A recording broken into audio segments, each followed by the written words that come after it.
പാവിത്രത്തിൻ്റെ ഒരു അപ്കമിങ് എപ്പിസോഡിലേക്ക് എല്ലാവർക്കും സ്വാഗതം.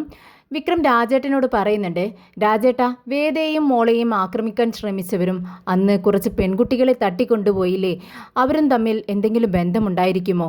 രണ്ടും ഒരേ ടീം തന്നെ ആയിരിക്കുമോ? അന്ന് ആ പെൺകുട്ടികളെ തട്ടിക്കൊണ്ടുപോയത് ഒരു സ്ത്രീയായിരുന്നു, അത് നമുക്ക് ഉറപ്പുള്ള കാര്യമാണ്. അപ്പോൾ ആ സ്ത്രീ ആരാണെന്ന് നമുക്ക് കണ്ടുപിടിച്ചേ പറ്റൂ. ശരി വിക്രം, നമുക്ക് അന്വേഷിക്കാമെന്ന് രാജേട്ടനും പറയുന്നുണ്ട്. എന്നാൽ ഇത് ഒളിഞ്ഞു നിൽക്കുന്ന കൺമണി പെട്ടെന്ന് അവരുടെ മുന്നിലേക്ക് അങ്ങ് വരുന്നുണ്ട്. എന്നിട്ട് പറയുന്നുണ്ട്, അല്ല, ഞാനിവിടെ നിങ്ങളുടെ അടുത്തേക്ക് വരുമായിരുന്നു, അപ്പോഴാണ് നിങ്ങൾ സംസാരിക്കുന്നത് ഞാൻ കേട്ടത്. ആ വേദയെ ആക്രമിച്ചവരെ കണ്ടുപിടിക്കാൻ പോവാണെന്നല്ലേ ഇപ്പോൾ വിക്രം പറഞ്ഞത്.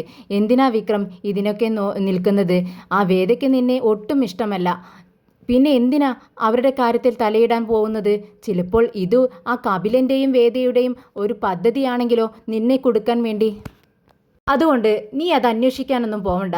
അങ്ങനെ ഒരു പ്രശ്നം വേദിക്കുണ്ടെങ്കിൽ തന്നെ അത് അന്വേഷിക്കാനും കണ്ടുപിടിക്കാനുമൊക്കെ ആ കപിലനും പോലീസുകാരും ഒക്കെ ഉണ്ടല്ലോ, അവർ കണ്ടുപിടിച്ചുകൊള്ളും. ഇത് കേട്ട് വിക്രമിന് ദേഷ്യം വരുന്നുണ്ട്. വിക്രം കൺമണിയോട് പറയുന്നുണ്ട്, കൺമണി, ഞാൻ എത്ര വട്ടം നിന്നോട് പറഞ്ഞതാണ് ഞങ്ങൾ സംസാരിക്കുന്നിടത്തേക്ക് നീ വരരുതെന്ന്. പിന്നെ ഇനി മേലാൽ ഞങ്ങൾ സംസാരിക്കുന്ന സ്ഥലത്തേക്ക് വരികയോ ഒളിഞ്ഞു നിന്ന് കേൾക്കുകയോ അങ്ങനെ എന്തെങ്കിലും ഉണ്ടായാൽ ആ നിമിഷം ഞാൻ ഇവിടെ നിന്നും ഇറങ്ങും. ഞാനും നീയും തമ്മിൽ ഒരു ബന്ധവുമില്ല. പിന്നെ ഞങ്ങളിവിടെ താമസിക്കുന്നത് നിന്റെ നിർബന്ധം കൊണ്ട് മാത്രമാണ്, അല്ലെങ്കിൽ എന്നോ ഞങ്ങൾ ഇവിടെ നിന്നും ഇറങ്ങിപ്പോവേണ്ട ആൾക്കാരാണ്. അതുകൊണ്ട് തന്നെ ഇനി നിന്റെ ഭാഗത്തു നിന്നും ഇങ്ങനെയൊരു പ്രശ്നം ഉണ്ടായാൽ ഞാൻ ആ നിമിഷം ഇവിടെ നിന്നും ഇറങ്ങും. നീ പോ, എൻ്റെ കൺമുന്നിൽ നിന്ന് പോ എന്ന് പറയുകയാണ് വിക്രം. ഇത് കേട്ടതും കൺമണി പെട്ടെന്ന് അവിടെ നിന്നും അങ്ങ് മാറിപ്പോകുന്നുണ്ട്. എന്നിട്ട് കൺമണി മനസ്സിൽ ചിന്തിക്കുന്നുണ്ട്, വിക്രം, ഇപ്പോൾ നീ എന്നെ ആട്ടുകയാണെങ്കിലും കുറച്ച് കഴിയുമ്പോൾ നിന്നെ ഞാൻ എൻ്റെ വരുതിക്ക് വരുത്തും. ആ വേദയുടെ മോളുടെയും കഥ ഞാൻ കഴിക്കുമെന്ന് കൺമണി മനസ്സിൽ ചിന്തിക്കുന്നുണ്ട്. വേദ രാവിലെ എഴുന്നേറ്റ് വിജി ചേച്ചി എന്ന് വിളിച്ചുകൊണ്ട് ഹാളിലേക്ക് വരുന്നുണ്ട്. പക്ഷെ ചേച്ചിയെ കാണുന്നില്ല. അതുകൊണ്ട് തന്നെ വേദ മുറ്റത്തേക്ക് ഇറങ്ങി പത്രം എടുക്കാൻ വേണ്ടി പോകുന്നുണ്ട്. അപ്പോഴാണ് ഉമ്മറത്ത് കോലം വരച്ച് വെച്ചിരിക്കുന്നത് കാണുന്നത്. ഉടനെ തന്നെ ഒരു ചിരിയോടുകൂടി പത്രമെടുത്ത് വേദ അകത്തേക്ക് കയറി വരുവാണ്. അപ്പോഴാണ് ടേബിളിലിരിക്കുന്ന പാത്രങ്ങളെല്ലാം വേദ ശ്രദ്ധിക്കുന്നുണ്ട്. എല്ലാം തുറന്നു നോക്കുവാണ്. അതിലെല്ലാം കറികളാണ്. ഉടനെ തന്നെ ചൂടോടുകൂടിയ കറികൾ കണ്ടപ്പോൾ വേദ മനസ്സിൽ ചിന്തിക്കുന്നുണ്ട്, ഓ, വിജി ചേച്ചി ഇന്ന് നേരത്തെ എഴുന്നേറ്റോ, അപ്പോൾ കറികളെല്ലാം റെഡിയാണല്ലോ എന്നിങ്ങനെ വിചാരിച്ചുകൊണ്ടിരിക്കുമ്പോഴാണ് നമ്മുടെ മധു അങ്ങോട്ടേക്ക് വരുന്നത്. മധു പറയുന്നുണ്ട്, മേഡം, ഇതെല്ലാം ഉണ്ടാക്കിയത് ഞാനാണ്. എല്ലാ ജോലികളും കഴിഞ്ഞു മേഡം. ഇനി മേഡത്തിനുള്ള ബ്രേക്ക്ഫാസ്റ്റ് മാത്രമേ തയ്യാറാക്കാനുള്ളൂ. അത് ചപ്പാത്തിയാണോ ഇഡ്ഡലിയാണോ ദോശയാണോ വേണ്ടതെന്ന് എനിക്കറിയില്ലല്ലോ. മേഡം പറയുന്ന സമയത്ത് തന്നെ ഞാൻ ഉണ്ടാക്കിത്തരാം. ചൂടോടുകൂടി തന്നെ മേഡത്തിന് കഴിക്കുകയും ചെയ്യാം എന്ന് പറയുന്നു. തൻ്റെ കയ്യിലുണ്ടായിരുന്ന ഒരു കപ്പ് കാപ്പിയെടുത്ത് വേദയ്ക്ക് കൊടുക്കുന്നുണ്ട്. ഉടനെ വേദ ചോദിക്കുന്നുണ്ട്, അല്ല, വിധി ചേച്ചി വന്നില്ലേ, എഴുന്നേറ്റില്ലേ എന്ന് ചോദിക്കുന്നുണ്ട്. ഇല്ല, ചേച്ചി എഴുന്നേറ്റില്ലെന്ന് തോന്നുന്നു. ജോലിക്കാരിയും വന്നിട്ടില്ല. ഇത് കേട്ടതും വേദ പറയുന്നുണ്ട്, അവർ ഇത്രയും നേരമായി വന്നില്ലേ എന്ന് ചോദിക്കുമ്പോഴേക്കും ജോലിക്കാരെ ഓടിക്കിതച്ച് പുറത്തുനിന്ന് ഓടി വരുന്നുണ്ട്. ഇത് കണ്ട് വേദ ചോദിക്കുന്നുണ്ട്, നീ എവിടെയായിരുന്നു ഇത്രയും നേരം? അത് മാഡം, ക്ഷമിക്കണം മാഡം, ഞാൻ നേരത്തെ വരാൻ വേണ്ടി നോക്കിയതാണ്. അപ്പോഴാണ് മോൾക്ക് സുഖമില്ലാത്തത് കണ്ടത്. പെട്ടെന്ന് ഹോസ്പിറ്റലിൽ കൊണ്ടുപോവേണ്ടി വന്നു മാഡം. ഞാൻ ജോലികളെല്ലാം പെട്ടെന്ന് തീർത്തോളാം. മാഡത്തിന് കഴിക്കാനുള്ളതെല്ലാം ഞാൻ ഇപ്പം തന്നെ ഉണ്ടാക്കിത്തരാം എന്ന് പറഞ്ഞുകൊണ്ട് അവർ കിച്ചണിലേക്ക് പോകാൻ വേണ്ടി നോക്കുകയാണ്. അപ്പോഴേക്കും മധു പറയുന്നുണ്ട്, അതിന് ഞാനെല്ലാം ഉണ്ടാക്കി വെച്ചു. എന്നാൽ ശരി, ഞാൻ പാത്രം കഴുകാമെന്ന് പറയുന്നു. അപ്പോൾ മധു പറയുന്നുണ്ട്, അതും ഞാൻ ചെയ്തു. പിന്നെ അടിച്ചു വാരുകയും തുടയ്ക്കുകയും മാറാലത്തട്ടുകയും എല്ലാം ഞാൻ ചെയ്തിട്ടുണ്ട്. ഇനി ഒരു ജോലിയും ബാക്കിയില്ല എന്ന് പറയുന്നു. ഇത് കേട്ടതും ആ ജോലിക്കാരി ചോദിക്കുന്നുണ്ട്, ഇനി ഒരു ജോലിയും ബാക്കിയില്ലേ? അപ്പോൾ എന്നെ ഇവിടെ നിന്നും പറഞ്ഞു വിടാനാണോ മാഡം ഉദ്ദേശിക്കുന്നതെന്ന് ചോദിക്കുകയാണ്. ഇത് കേട്ടതും വേദ പറയുന്നുണ്ട്, നീ വിഷമിക്കണ്ട, നിന്റെ ജോലിയൊന്നും പോവത്തില്ല. ഇവരിവിടെ കുറച്ച് ദിവസമേ കാണത്തുള്ളൂ. പുറത്തെവിടെയെങ്കിലും ഒരു ജോലി ശരിയായാൽ ഉടനെ തന്നെ ഇവരിവിടെ നിന്നും പോവും. പിന്നെ നിനക്ക് തന്നെ ജോലികളെല്ലാം ചെയ്യാമല്ലോ. അതുവരേക്കും നീ പുറത്ത് ചെടികൾക്കെല്ലാം വെള്ളം നനയ്ക്കുകയും അല്ലറ ചില്ലറ പണികളൊക്കെ ഉണ്ടല്ലോ, നീ അതെല്ലാം നോക്കെന്ന് പറയുന്നു. ഇത് കേട്ടതും മധുവിനാകെ ടെൻഷനാവുന്നുണ്ട്.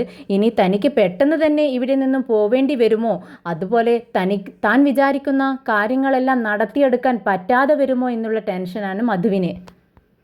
അപ്പോഴേക്കും വിജി റൂമിൽ നിന്നും മോളെ കൊണ്ട് വരുവാണ്. ഇത് കണ്ട് വേദ ചോദിക്കുന്നുണ്ട്, അല്ല ചേച്ചി ഇപ്പോൾ എണീറ്റതേ ഉള്ളോ?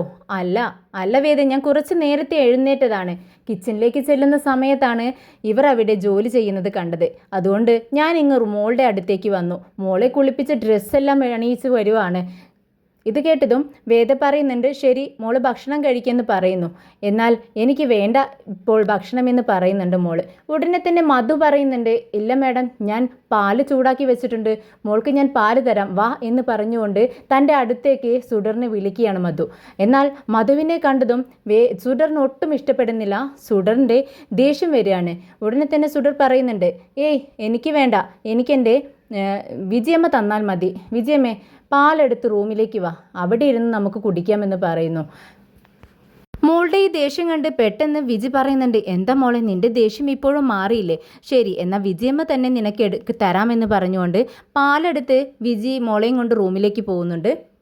എന്നാൽ ഇതൊന്നും മധുവിന് ഇഷ്ടപ്പെടുന്നില്ല. മധു ഇതെല്ലാം സഹിച്ചു നിൽക്കുകയാണ്. ദേഷ്യം വരുന്നൊക്കെയുണ്ട്, പക്ഷെ ഇവിടെ പ്രകടിപ്പിക്കാൻ പറ്റത്തില്ലല്ലോ. വേദ പറയുന്നത് കേട്ട് മധുവിന് ദേഷ്യം വരുന്നുണ്ട്. മധു മനസ്സിൽ ചിന്തിക്കുന്നുണ്ട്, ഓഹോ, അപ്പോൾ വേദ പറയുന്നത് പുറത്തൊരു ജോലി ശരിയായി കഴിഞ്ഞാൽ എത്രയും പെട്ടെന്ന് എന്നെ ഇവിടെ നിന്നും പറഞ്ഞയക്കുമെന്നല്ലേ? അങ്ങനെയാണെങ്കിൽ വേദയെ കൊല്ലാനായിട്ടല്ലേ ഞാനിവിടെ വന്നത്? ആ ദൗത്യം ഞാൻ എങ്ങനെ തീർക്കും? എനിക്ക് അവളെ കൊല്ലണം, അവളെ ഇല്ലാതാക്കണം. അതിനു വേണ്ടി മാത്രമാണ് ഞാൻ ഇവിടെ കയറിപ്പറ്റിയത്. അപ്പോൾ ഞാനത് അവളെ തീർത്ത് തന്നെയാണ് ഇവിടെ നിന്നും മടങ്ങൂ എന്നിങ്ങനെ ഉറച്ച ഒരു ആത്മവിശ്വാസത്തോടു കൂടി തന്നെ മധു നിൽക്കുകയാണ്. വേദ പത്രം വായിച്ചുകൊണ്ടിരിക്കുകയാണ്. അപ്പോഴേക്കും മധുവിനോട് വിളിച്ച് പറയുന്നുണ്ട്, മധു, എനിക്ക് ഒരു കപ്പ് കാപ്പി വേണം. ഇതാ മേഡം, ഇപ്പോൾ തന്നെ കൊണ്ടുവരാമെന്ന് മധു വിളിച്ച് പറയുന്നുണ്ട്. ഉടനെ തന്നെ മധു ചായ ഇടുവാണ്. ഒരു പാത്രമെടുത്ത് അതിലേക്ക് പാലൊഴിക്കുന്നുണ്ട്, അല്പം വെള്ളവും, അതിലേക്ക് പഞ്ചസാരയും കാപ്പിപ്പൊടിയും എല്ലാം ഇട്ടു. അതിനുശേഷം ഒരു കപ്പ് എടുക്കുകയാണ്. എന്നിട്ട് അവരുടെ അരയിൽ നിന്നും ഒരു ബോട്ടിൽ എടുക്കുന്നുണ്ട്. അതിൽ നിന്നും 2 സ്പൂൺ അതിലേക്ക് ഒഴിക്കുകയാണ്. അത് വിഷമായിരുന്നു. അതിനുശേഷം ആ കപ്പിലേക്ക് ചായ ഒഴിക്കുകയാണ്. അത് നന്നായി ഒരു സ്പൂൺ എടുത്ത് ഇളക്കുന്നുണ്ട് മധു. അതിനുശേഷം മനസ്സിൽ ചിന്തിക്കുന്നുണ്ട്, വേദേ, ഇത് കുടിച്ചതിന് ശേഷം നീ ഒരു ശവമായി മാറും, എനിക്കതുറപ്പാണ്. അത് കണ്ട് വിക്രം കരയണം. ആ കരച്ചിൽ ഞാൻ മറഞ്ഞു നിന്ന് കേട്ട് കണ്ടാസ്വദിക്കും. എനിക്കതാണ് വേണ്ടത് എന്നിങ്ങനെ മനസ്സിൽ ചിന്തിക്കുകയാണ്. എന്നിട്ട് ആ കാപ്പിയുമായി വേദയുടെ അടുത്തേക്ക് നടക്കുന്നുണ്ട്. മധു കാപ്പി കൊണ്ടുപോയി വേദയ്ക്ക് മുന്നിലിരിക്കുന്ന ടീപ്പോയിൽ വെക്കുന്നുണ്ട്. അങ്ങനെ വേദ പത്രം വായിച്ചു കൊണ്ടിരിക്കുകയാണ്. അത് ശ്രദ്ധിക്കുന്നുണ്ട്. മധുവിനെ നോക്കി ഒന്ന് ചിരിക്കുന്നു. മധു വീണ്ടും കിച്ചണിലേക്ക് വരുന്നുണ്ട്. വേദയെ നോക്കുന്നുണ്ട്, വേദ കാപ്പി കുടിക്കുന്നുണ്ടോ എന്നിങ്ങനെ തിരിഞ്ഞ് നോക്കുന്നുണ്ട്. അപ്പോഴേക്കും മധുവിൻ്റെ ഫോൺ അടിക്കുന്നു. അത് എടുത്തു നോക്കുവാണ്. അപ്പോഴാണ് കൺമണിയെ എന്ന് കാണുന്നത്. പെട്ടെന്ന് ഫോൺ അറ്റൻഡ് ചെയ്യുന്നുണ്ട്. എന്താ കൺമണി എന്ന് ചോദിക്കുന്നു. നീ എന്തെടുക്കുന്നു മധു എന്ന് ചോദിക്കുമ്പോൾ, ഞാനിതാ വേദയ്ക്ക് കാപ്പി കൊണ്ടുപോയി കൊടുത്തതേയുള്ളൂ, ഇങ്ങ് വന്നതേയുള്ളൂ, അപ്പോഴാണ് നീ വിളിക്കുന്നത്. പിന്നെ നിനക്കറിയണോ, ഈ വേദ പറയുന്നു എന്നെ ഇവിടുന്ന് എത്രയും പെട്ടെന്ന് ജോലി ശരിയായ ഉടനെ തന്നെ ഇവിടെ നിന്നും പറഞ്ഞു വിടുമെന്ന്. അങ്ങനെയാണെങ്കിൽ നമ്മൾ വിചാരിച്ച പദ്ധതികളെല്ലാം പൊളിയില്ലേ? എനിക്കവളെ കൊല്ലാൻ പറ്റില്ലല്ലോ. അവളെ കൊന്നാലല്ലേ ആ വിക്രമിൻ്റെ വിഷമം എനിക്ക് കാണാൻ പറ്റൂ. ഇത് കേട്ടതും കൺമണി ആകെ ഞെട്ടുന്നുണ്ട്. കൺമണി തലയിൽ കൈ കൊടുക്കുകയാണ്. എന്നിട്ട് പറയുന്നുണ്ട്, മധു, നീ ആകെ പൊട്ടത്തരമാണല്ലോ ചെയ്തു വെച്ചിരിക്കുന്നത്. നീ എന്താ എന്നെയും കൂടി കൊടുക്കാനാണോ പോകുന്നത്? വേദ മരിച്ചു കഴിഞ്ഞാൽ നമ്മൾ 2 പേരും കുടുങ്ങും. അത് അറിയാത്ത രീതിയിൽ നടത്താൻ വേണ്ടിയല്ലേ നിന്നെ അവിടെ എത്തിച്ചത്. ഞാൻ പറഞ്ഞാൽ മാത്രമേ, പറയുന്ന കാര്യം മാത്രമേ നീ ചെയ്യാവൂ എന്ന് ഞാൻ എത്ര വട്ടം നിന്നോട് പറഞ്ഞു. എന്നിട്ടും നീ പൊട്ടത്തരം ചെയ്തല്ലോ എന്ന് പറയുന്നു. ഇത് കേട്ടതും ആകെ വെപ്രാളത്തോടെ മധു ചോദിക്കുന്നുണ്ട്, അയ്യോ, ആകെ പ്രശ്നമായോ? കൺമണി ഇനി എന്താ ചെയ്യുക? ഇനി എന്ത് ചെയ്യാനാ? ജയിലിൽ പോകാൻ റെഡിയായിട്ട് ഇരുന്നോ എന്ന് പറഞ്ഞുകൊണ്ട് കൺമണി ഫോൺ പെട്ടെന്ന് അങ്ങ് കട്ട് ചെയ്യുന്നുണ്ട്. ഉടനെ തന്നെ മധു പെട്ടെന്ന് ഓടി വേദയുടെ അടുത്തെത്തുന്നുണ്ട്. അപ്പോഴേക്കും വേദ കാപ്പി കുടിക്കാനായി കപ്പ് കയ്യിലെടുക്കുന്നുണ്ട്. മേഡം കാപ്പി കുടിക്കരുത് എന്ന് ടെൻഷനോട് കൂടി പറയുന്നുണ്ട്. മധുവിൻ്റെ ടെൻഷൻ കണ്ട് വേദ ഒരു പുഞ്ചിരിയോടെ ചോദിക്കുന്നുണ്ട്, എന്തു പറ്റി? കാപ്പിയിൽ പല്ലി വീണോ? ഏയ് അതല്ല മേഡം, അതല്ല, അതിൽ ഞാൻ പഞ്ചസാര ഇടാൻ മറന്നു എന്ന് പറയുന്നു. ഇത് കേട്ട് വേദ ചിരിക്കുന്നുണ്ട്. ഓ, കാപ്പിയിൽ പഞ്ചസാര ഇടാതിരിക്കുന്നത് കൊണ്ടാണോ ഇത്രയും ടെൻഷൻ അടിക്കുന്നത്? പക്ഷേ ഇതിൽ വിഷം കലർത്തിയതുപോലെയുള്ള ടെൻഷനാണല്ലോ മുഖത്ത് എന്ന് പറഞ്ഞുകൊണ്ട് ചിരിക്കുന്നുണ്ട് വേദ. വേദ പറയുന്നത് കേട്ട് മധു കൂടുതൽ ടെൻഷൻ ആവുന്നുണ്ട്. പെട്ടെന്ന് പറയുന്നുണ്ട്, അല്ല മാഡം, ഞാൻ ചെയ്യുന്ന ജോലി മര്യാദയ്ക്ക് ചെയ്യണമല്ലോ, അതുകൊണ്ടാണ് ഞാൻ അങ്ങനെ പറഞ്ഞത്. അതിന് വിഷമമൊന്നും വിചാരിക്കേണ്ടതില്ല. ഞാൻ പഞ്ചസാര ഇട്ടില്ലെങ്കിലും ചായ കുടിക്കാറുണ്ട്, കുഴപ്പമൊന്നുമില്ല എന്ന് പറഞ്ഞുകൊണ്ട് വേദ അത് ടേബിളിൽ തന്നെ വെക്കുകയാണ്. പെട്ടെന്ന് തന്നെ മധു അതെടുത്ത് കിച്ചണിലേക്ക് കൊണ്ടുപോകുന്നുണ്ട്. ഇടയ്ക്ക് മധു തിരിഞ്ഞു നോക്കുന്നുണ്ട്. പെട്ടെന്ന് തന്നെ കാപ്പി കൊണ്ടുപോയി ഒഴിച്ച് കളയുകയാണ്. എന്നിട്ടത് നന്നായി കഴുകി കൊണ്ടുവന്ന് വീണ്ടും വേദയ്ക്കൊരു കപ്പ് കാപ്പിയുമായി ചെല്ലുന്നുണ്ട്. വേദ അത് സ്വാദോടു കൂടി കുടിക്കുന്നുണ്ട്. അപ്പോഴേക്കും കൺമണി വീണ്ടും മധുവിനെ വിളിക്കുകയാണ്. എന്തായി എന്ന് ചോദിക്കുന്നുണ്ട്. ഇല്ല കൺമണി, കുഴപ്പമൊന്നും ഉണ്ടായില്ല. ഞാൻ തന്ത്രത്തിൽ ആ കപ്പ് കാപ്പിയുമായി വന്ന് അതിൽ ഒഴിച്ചു കളഞ്ഞു. വേദ കുടിച്ചില്ല എന്ന് പറയുന്നുണ്ട്. ഉടനെ തന്നെ കൺമണി ദേഷ്യത്തോടെ പറയുന്നുണ്ട്, എന്തായാലും ഇനി ഇങ്ങനെയുള്ള മണ്ടത്തരമൊന്നും ചെയ്തു പോയേക്കരുത്. ഞാൻ പറയുന്ന കാര്യം മാത്രം നീ ചെയ്താൽ മതി എന്ന് പറഞ്ഞുകൊണ്ട് കൺമണി ഫോൺ കട്ട് ചെയ്യുന്നുണ്ട്. വേദ ഡ്രസ്സ് ചേഞ്ച് ചെയ്ത് ഭക്ഷണം കഴിച്ചുകൊണ്ടിരിക്കുകയാണ്. അന്നേരം വിജി അങ്ങോട്ടേക്ക് മോളെയും കൊണ്ട് വരുന്നുണ്ട്. മോളെ കണ്ടതും മധു ചോദിക്കുന്നുണ്ട്, അല്ല മോൾക്ക് ഭക്ഷണം കഴിക്കണ്ടേ, സ്കൂളിൽ പോകാൻ റെഡി ആയിട്ട് വന്നിരിക്കുകയല്ലേ എന്ന് ചോദിക്കുകയാണ്. ഇത് കേട്ടതും വിജി പറയുന്നുണ്ട്, അവൾ വീട്ടിൽ നിന്നും ഭക്ഷണം കഴിക്കാറില്ല. രാവിലത്തെ ഭക്ഷണം സ്കൂളിൽ പോയിട്ട് കുട്ടികളോടൊപ്പം ഇരുന്നാണ് കഴിക്കാറ്. ഇത് കേട്ടതും മധു പറയുന്നുണ്ട്, എന്ത്, സ്കൂളിൽ പോയിട്ട് ഭക്ഷണം കഴിക്കാമെന്നോ? അതെന്താണ്, നമ്മുടെ മക്കളൊക്കെ സ്കൂളിൽ പോയി കഴിക്കാമോ? വീട്ടിൽ നിന്നും നല്ല ഭക്ഷണം കൊടുത്തിട്ട് വേണ്ടേ അവരെ പറഞ്ഞയക്കാൻ എന്ന് ചോദിക്കുന്നു. ഇത് കേട്ടതും വേദ പറയുന്നുണ്ട്, അതിനെന്താ, വിജി ചേച്ചി പറഞ്ഞത് ശരിയല്ലേ, മോൾക്ക് സ്കൂളിലെ ഭക്ഷണം ഇഷ്ടമാണ്, അതുകൊണ്ട് തന്നെ അവൾ അവിടെ നിന്നും കഴിക്കട്ടെ. സ്കൂളിലെ ഭക്ഷണം നമ്മളുടെ മക്കൾ കഴിച്ചില്ലെങ്കിൽ പിന്നെ ആരാണ് കഴിക്കുക? നമ്മളല്ലേ എല്ലാവർക്കും മാതൃകയാവേണ്ടത് എന്ന് ചോദിക്കുന്നുണ്ട്. ഉടനെ തന്നെ മോളെയും കൊണ്ട് പോവാനായിട്ട് നിൽക്കുവാണ് വിജി. വേദയെ കണ്ടതും പറയുന്നുണ്ട്, വേദ നീ എന്താണ് ഈ ബ്ലൗസിലേക്ക് ഈ സാരി ഉടുത്തിരിക്കുന്നത്? ഇത് ഒട്ടും മാച്ചല്ല, ബ്ലൗസും സാരിയും തമ്മിൽ ഒരു മാച്ചും ഇല്ല. ഞാൻ വേറൊരു സാരിയല്ലേ അവിടെ എടുത്തു വെച്ചിരിക്കുന്നത്, നീ അത് ഉടുത്തിട്ട് പോയാൽ മതി എന്ന് പറയുന്നു. അത് കേട്ടതും മധുവിന് കുശുമ്പ് തോന്നുവാണ്. വിജി പറയുന്നതാണല്ലോ വേദ കേൾക്കുന്നത്. അത് മധുവിന് ഒട്ടും ഇഷ്ടപ്പെടുന്നില്ല. മധു പെട്ടെന്ന് പറയുന്നുണ്ട്, അല്ല മാഡം, ഈ സാരിയും ബ്ലൗസും നന്നായിട്ടുണ്ട്. മാഡത്തെ കാണാൻ എത്ര സുന്ദരിയാണെന്നറിയാവോ? ഇത് കേട്ടതും വേദ പറയുന്നുണ്ട്, അത് മധു, ഡ്രസ്സിൻ്റെ കാര്യത്തിൽ വിജി ചേച്ചി ഒരു അഭിപ്രായം പറഞ്ഞിട്ടുണ്ടെങ്കിൽ അത് നല്ലതായിരിക്കും.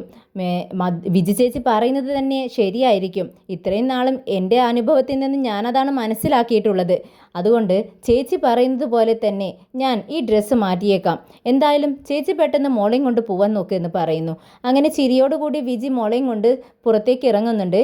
അപ്പോൾ മധു മനസ്സിൽ ചിന്തിക്കുന്നുണ്ട്, ഓഹോ, അപ്പോൾ ഇവർ തമ്മിൽ നല്ല കണക്ഷനാണ്. ഈ വിജി പറയുന്നത് മാത്രമേ വേദ ചെയ്യത്തുള്ളൂ, അതിനപ്പുറം വേദയ്ക്കൊരു അഭിപ്രായമില്ല. അപ്പോൾ ആദ്യം പുറത്താക്കേണ്ടത് ഈ വിജിയെയാണ്. എങ്ങനെയാണെങ്കിലും എത്ര പരിശ്രമിച്ചിട്ടാണെങ്കിലും ഈ വിജിയെ ഇവിടെ നിന്നും പുറത്താക്കണം. വിജി ഒരു ഓട്ടോയിൽ കയറി മോളെയും കൊണ്ട് സ്കൂളിൽ എത്തുന്നുണ്ട്. അവിടെ എത്തുന്ന സമയത്ത് വിക്രം അവരെ കാത്തു നിൽക്കുന്നതാണ് കാണുന്നത്. മോള് വിക്രമിൻ്റെ അടുത്തേക്ക് ഓടി ചെല്ലുന്നുണ്ട്. വിക്രമിനെ കണ്ടതും മോള് ചോദിക്കുന്നുണ്ട്, നിന്റെ കയ്യിനത് എന്ത് പറ്റി?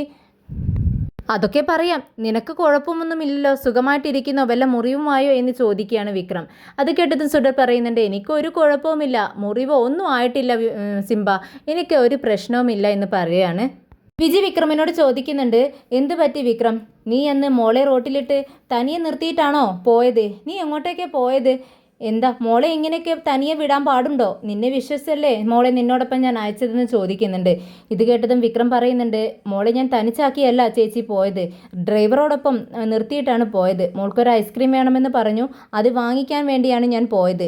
തിരിച്ചു വരുന്ന സമയത്ത് ഒരു ഓട്ടോ ഇടിച്ചു, ഞാൻ അങ്ങനെ വീഴുകയും ചെയ്തു. ആ വീഴ്ചയിൽ എൻ്റെ കൈക്ക് ഒന്ന് പരിക്ക് പറ്റി, അതുകൊണ്ടാണ് പ്ലാസ്റ്റർ ഇട്ടിരിക്കുന്നത് എന്ന് പറയുന്നുണ്ട്.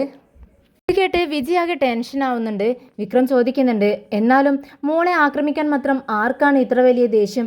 എന്താ സംഭവിച്ചതെന്ന് വിജിയോട് ചോദിക്കുമ്പോൾ വിജി പറയുന്നുണ്ട്, അറിയില്ല വിക്രം, ഞാനാകെ നടുങ്ങിയിരിക്കുകയാണ്, ആകെ ടെൻഷനോട് കൂടിയാണ് ഞങ്ങൾ ഇപ്പോൾ ഇരിക്കുന്നത്. പക്ഷേ വേദയ്ക്ക് അതൊന്നും പ്രശ്നമല്ല. വേദ ഇപ്പോഴും പറയുന്നത് നീ മോളെ പുറത്തു കൊണ്ടുപോയത് കൊണ്ട് മാത്രമാണ് ഇങ്ങനെയെല്ലാം സംഭവിച്ചതെന്നാണ്. എന്തായാലും മോൾക്ക് ആപത്തൊന്നും സംഭവിച്ചില്ലല്ലോ, അത് വിചാരിച്ച് നമുക്ക് സമാധാനിക്കാമെന്ന് വിക്രം പറയുന്നുണ്ട്. അപ്പോഴേക്കും വിജി പറയുന്നുണ്ട്, ദേ വിക്രം, മോളെ രക്ഷിച്ചത് ആ ഗ്രാമത്തിലെ ഒരു സ്ത്രീയാണ്. അവർക്ക് അങ്ങോട്ടേക്ക് പോകാൻ സ്ഥലമില്ല, അവിടെ നിൽക്കാൻ ഇഷ്ടമില്ല എന്ന് പറഞ്ഞുകൊണ്ട് വേദ തൽക്കാലം വീട്ടിൽ നിർത്തിയിരിക്കുകയാണ്. ഒരു ജോലി ശരിയാകുന്നത് വരെ, അതിനുശേഷം അവരെ പുറത്തെവിടെയെങ്കിലും താമസിപ്പിക്കാമെന്ന് പറയുന്നുണ്ട്. ഇത് കേട്ടതും സുഡർ പറയുന്നുണ്ട്, സിംബ, എനിക്ക് അവരെ ഒട്ടും ഇഷ്ടമല്ല. എന്ത് ചെയ്യുമ്പോഴും അത് ചെയ്യരുത്, ഇത് ചെയ്യരുത്, അത് കഴിക്കരുത്, ഇത് കഴിക്കരുത് എന്നൊക്കെ ഇങ്ങനെ പറഞ്ഞുകൊണ്ടേയിരിക്കുകയാണ്. ഇത് കേട്ട് സുഡർ വിക്രം പറയുന്നുണ്ട്, എന്താ എന്താ ചേച്ചി മോൾ ഇങ്ങനെയൊക്കെ പറയുന്നത്? ഉടനെ തന്നെ വിജി പറയുന്നുണ്ട്, ദേ മോളെ, അങ്ങനെയൊന്നും പറയരുത്. വയസ്സിന് മുതിർന്നവരെ പറ്റി ഇങ്ങനെയൊക്കെ സംസാരിക്കാവോ? ഇത് കേട്ടതും വിജി പറയുന്നുണ്ട്, അത് മോൾക്ക് ഒട്ടും ഇഷ്ടമായിട്ടില്ല അവരെ, അതുകൊണ്ടാണ്. ഉടനെ തന്നെ സുഡർ ചോദിക്കുന്നുണ്ട്, അല്ല വിജയമ്മേ, അവരെവിടെ, നമ്മുടെ വീട്ടിൽ നിന്നും എപ്പോഴാണ് പോകുന്നതെന്ന് ചോദിക്കുകയാണ്. ഉടനെ പോവും മോളെ എന്ന് വിജി സമാധാനിപ്പിക്കുന്നുണ്ട്. ഉടനെ സുഡർ പറയുന്നുണ്ട്, സിംബ, ഒരു കാര്യം അറിയാവോ, ഞാൻ വളരെ സന്തോഷത്തിലാണ്. ഞങ്ങളുടെ സ്കൂളിൽ നിന്നും ഒരു ടൂറ് പോകുന്നുണ്ട്. ഇത് കേട്ടതും വിക്രമിനും സന്തോഷമാവുന്നുണ്ട്. ആഹാ, എപ്പോഴാണ് പോകുന്നതെന്ന് ചോദിക്കുകയാണ്. ഉടനെ തന്നെ പോവും സിംബ, ഒരു മലമുകളിലേക്കാണ് പോകുന്നത്, 1000 റുപ്യ കൊടുക്കണം എന്ന് പറയാണ്. അപ്പോഴാണ് വിജിക്ക് ഓർമ്മ വന്നത്, മോളെ, നീ വേദിയോട് കാര്യം പറഞ്ഞില്ലല്ലോ, പെർമിഷൻ വാങ്ങിച്ചില്ലല്ലോ എന്ന് പറയുമ്പോൾ സുഡർ പറയുന്നുണ്ട്, ഇന്ന് സ്കൂൾ വിട്ട് വന്നതിന് ശേഷം ചോദിക്കാം, ഞാൻ മറന്നുപോയതാ വിജയമ്മേ എന്ന് പറയുമ്പോൾ വിജി പറയുന്നുണ്ട്, മോളെ, ഇന്ന് മറക്കാൻ പാടില്ല കേട്ടോ, മറക്കാതെ ചോദിക്കണം. അത് കേട്ടതും സുഡർ പറയുന്നുണ്ട്, അല്ല വേദ സമ്മതിക്കുമോ? ഇത് കേട്ടതും വിജി പറയുന്നുണ്ട്, നീ പെർമിഷൻ ചോദിക്കേ, സമ്മതിപ്പിക്കുന്ന കാര്യം ഞാൻ ഏറ്റു. അപ്പോൾ മോൾക്ക് വളരെ സന്തോഷമാവുന്നുണ്ട്. വിക്രമിനൊരു കോൾ വരുന്നുണ്ട്, ഒരു മലേഷ്യൻ പാർട്ടിയാണ്, നിങ്ങളെ എനിക്ക് പെട്ടെന്ന് കാണണം, ഒരു ബിസിനസ്സുകാരൻ സംസാരിക്കാൻ വേണ്ടിയാണ് ഞങ്ങൾ വിളിക്കുന്നത്. ഞങ്ങളിവിടെ ഒരു ഹോട്ടലിലുണ്ട്, അങ്ങോട്ടേക്ക് വരാൻ പറ്റുമോ എന്ന് ചോദിക്കുകയാണ്. ഇത് കേട്ടതും വിക്രമിനൊന്നും മനസ്സിലായില്ല, എങ്കിലും ചെല്ലാൻ പറഞ്ഞതല്ലേ, ഓക്കെ എന്ന് പറഞ്ഞുകൊണ്ട് ഫോൺ കട്ട് ചെയ്യുകയാണ്. രാജേട്ടൻ ആരാണെന്ന് ചോദിക്കുന്നുണ്ട്. ഉടനെ വിക്രം പറയുന്നുണ്ട്, മലേഷ്യയിൽ നിന്നുള്ളവരാണ്, ഇവിടെ ഒരു ഹോട്ടലിൽ താമസിക്കുന്നു എന്ന് പറഞ്ഞു, എന്തോ ബിസിനസ് കാര്യം സംസാരിക്കാനുണ്ടെന്ന് പറഞ്ഞു, നമ്മളോട് പെട്ടെന്ന് അങ്ങോട്ടേക്ക് ചെല്ലാൻ പറഞ്ഞു എന്ന് പറയുന്നു. അപ്പോഴേക്കും രാജേട്ടൻ പറയുന്നുണ്ട്, ശരി വിക്രം, എന്താ കാര്യമെന്നറിയാമല്ലോ, നമുക്ക് പോവാമെന്ന് പറയുന്നുണ്ട്. അവർ അവിടെ നിന്നും ഇറങ്ങുവാണ്. ഇതേ സമയം മധു മാർക്കറ്റിലേക്ക് പോകാൻ വേണ്ടി ഇറങ്ങിയിരിക്കുകയാണ്. ഉടനെ തന്നെ ആരോ പിന്തുടരുന്നത് പോലെ മധുവിന് തോന്നുന്നുണ്ട്. പെട്ടെന്ന് തിരിഞ്ഞു നോക്കുന്നുണ്ട്, പക്ഷെ ആരും കാണുന്നില്ല. വീണ്ടും നടക്കുവാണ്. കുറച്ച് സമയം കഴിഞ്ഞതും പിന്നിൽ നിന്നും ആരോ അങ്ങ് തോളിൽ കൈവയ്ക്കുകയാണ്. ഉടനെ തന്നെ ഞെട്ടിക്കൊണ്ട് പിറകോട്ട് തിരിയുന്ന സമയത്ത് അത് കൺമണിയായിരിക്കും. ഓ, കൺമണി നീയായിരുന്നോ, ഞാൻ ആകെ പേടിച്ചു പോയല്ലോ. ഇത് കേട്ടതും കൺമണി പറയുന്നുണ്ട്, അത് നീ അവിടെ പറഞ്ഞിരിക്കുന്ന പേരെന്താണ്? ഉടനെ മധു പറയുന്നുണ്ട്, അത് ചെമ്പകം എന്നാണ്. നീ തന്നെയല്ലേ എന്നോട് ആ പേര് പറയാൻ പറഞ്ഞത്? ഓ, ഞാനത് മറന്നുപോയി, അത് ചോദിക്കാൻ കൂടിയാണ് ഞാനിപ്പോൾ വന്നത്. പിന്നെ നീ എന്ത് പൊട്ടത്തരമാണ് പറഞ്ഞത് അവിടെ ചെയ്തു വെച്ചരുത്? ഇങ്ങനെയൊക്കെ ചെയ്യാവോ? ഞാൻ പറഞ്ഞ കാര്യം മാത്രമേ ചെയ്യാവൂ എന്ന് നിന്നോട് പറഞ്ഞിട്ടില്ലേ? നീ ചെയ്യുന്ന പോലെ ആ പൊട്ടത്തരങ്ങളെല്ലാം ചെയ്തു വെച്ചാൽ നമ്മൾ പോലീസിൽ അകപ്പെടുമെന്നല്ലാതെ നമ്മൾ വിചാരിച്ച കാര്യങ്ങൾ ഒന്നും തന്നെ നടക്കില്ല. അതുകൊണ്ട് ഞാൻ പറഞ്ഞതുപോലെ മാത്രമേ ചെയ്യാവൂ. ചെയ്യുന്ന കാര്യങ്ങളെല്ലാം വളരെ സൂക്ഷിച്ചു വേണം ചെയ്യാനെന്ന് പറയുന്നുണ്ട്. ഉടനെ ആ മധു പറയുന്നുണ്ട്, ശരി, ഞാൻ ഇനി അങ്ങനെ ചെയ്തോളാം. പക്ഷേ അവിടെ എന്ത് ചെയ്യണമെങ്കിലും ആ വിജിയെ താണ്ടി വേണം ചെയ്യാൻ. വേദയ്ക്ക് ആ വിജി പറയുന്നതാണ് വിശ്വാസം. എന്തിനും ഏതിനും വിജി വിജി എന്നിങ്ങനെ വിളിച്ചുകൊണ്ടിരിക്കും. എന്തിനേറെ പറയുന്നു, അവിടെ ഒരു കുട്ടിക്കുരങ്ങുണ്ടല്ലോ, അതിന് പോലും വിജി പറയുന്നതേ അനുസരിക്കാൻ കഴിയൂ. ഇനി തന്നെ ഞാൻ സ്കൂളിലേക്ക് പോകാം എന്ന് പറഞ്ഞു. അപ്പോൾ ആ കുട്ടിക്കുരങ്ങ് എന്നെ സമ്മതിച്ചില്ല. പറ്റത്തില്ല, വിജി തന്നെ കൊണ്ടുവിട്ടാൽ മതി എന്ന് പറഞ്ഞു. അതിനെ വേദ അനുകൂലിക്കുകയും ചെയ്തു. അതാണ് എനിക്ക് ഒട്ടും സഹിക്കാൻ കഴിയാത്തത്. ആ കുരങ്ങ് പോലും എന്നെ അനുസരിക്കുന്നില്ലല്ലോ എന്നാണ്. ഇത് കേട്ടതും കൺമണി പറയുന്നുണ്ട്, അത് മധു, അവിടുത്തെ പ്രധാനി എന്ന് പറയുന്നത് ഈ വിജി തന്നെയാണ്. അതാണ് പ്രശ്നവും. എനിക്കും എതിരായി നിൽക്കുന്നത് ആ വിജി തന്നെയാണ്. അതുകൊണ്ട് വിജിയെയും വേദിയെയും എങ്ങനെയെങ്കിലും അവിടെ നിന്നും പിരിക്കണം, തെറ്റിക്കണം, അവരെ തമ്മിൽ തെറ്റിക്കണം. അതാണ് ആദ്യം ചെയ്യേണ്ടത്. ഇത് കേട്ടതും മധു പറയുന്നുണ്ട്, ഞാനും അതാണ് ചിന്തിച്ചത്. എന്തായാലും കൺമണിയും അതിനെ അനുകൂലിച്ചല്ലോ, അതുകൊണ്ട് ഇന്നു മുതൽ ഞാൻ അതിനുള്ള ശ്രമങ്ങൾ തുടങ്ങും. പിന്നെ ഒരു കാര്യം, ആ കുട്ടിക്കുരങ്ങ് ഏതു നേരം നോക്കിയാലും ഒരു സിംബ സിംബ എന്ന് പറഞ്ഞുകൊണ്ട് ഫോണിൽ ഇങ്ങനെ വിളിക്കുന്നുണ്ടല്ലോ. ഇത് കേട്ടതും കൺമണി പറയുന്നുണ്ട്, ആഹാ, അതാരാണെന്ന് നിനക്ക് മനസ്സിലായില്ലേ? അത് തന്നെയാണ് വിക്രമിനെയാണ് ആ വേദിയെ പറ്റിച്ചുകൊണ്ട് അവൾ വിളിക്കുന്നത്. അത് കേട്ടതും മധു പറയുന്നുണ്ട്, ഓ അങ്ങനെയാണോ? അത് ശരി. അപ്പോൾ കൺമണി പറയുന്നുണ്ട്, എന്തായാലും ആദ്യം നീ അവളുടെ ആ വിളി നിർത്തിക്കണം, എന്നിട്ട് ആ വിജയും അവരെയും തമ്മിൽ പിരിക്കണം. ഇത് കേട്ടത് മധു പറയുന്നുണ്ട്, അത് ഞാൻ ഏറ്റു. എന്തായാലും എൻ്റെ കച്ചിത്തുരുമ്പ് എന്ന് പറയുന്നത് ഈ വിക്രം സുഡറിനെ വിളിക്കുന്ന ആ കോൾ തന്നെയായിരിക്കും. ഇനി എന്തായാലും ബാക്കി കാര്യങ്ങൾ ഞാൻ ഏറ്റു എന്ന് പറഞ്ഞുകൊണ്ട് വിജയ് അവിടെ നിന്നും പോകുന്നുണ്ട്.